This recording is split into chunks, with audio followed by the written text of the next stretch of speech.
gik fint på banketten der jo.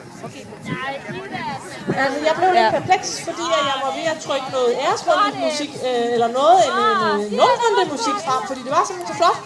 Og din tid, den er jo lynhurtig. 102, og du ligger absolut i spidsen af klassen. 102,43 for at være helt præcis. Men nu skal vi altså have Thea og Platini i gang. Og de kan altså også ride ret stærkt, hvis de vil. Så værsgo at ride til Thea og Platini. Hvad er den nu indheder? Hvad er det nu, det der hestede?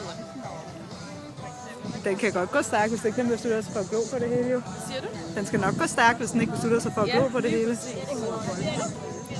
Ja, stærkt kan den sagtens gå.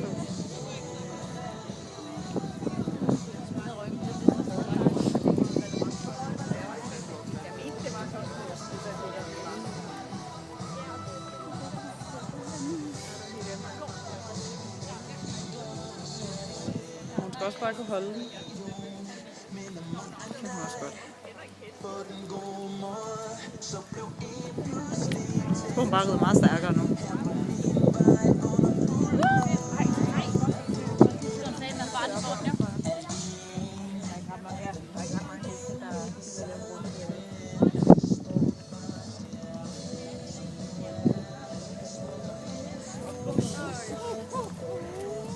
Kom så, galop! Og her kommer Thea. Platini i fuld 80 spring. Flot og hurtigt igennem første fase.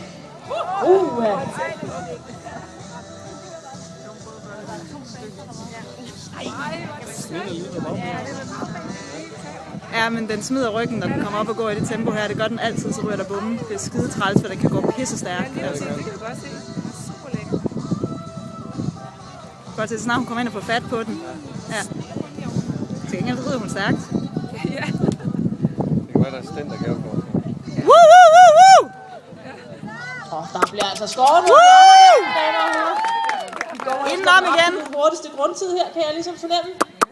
Det var heller ikke af vejen. Sådan, der er det bare videre til jer. Det er ikke en løb, det er ikke kun en løb der. Og vi har en forhindring tilbage. Så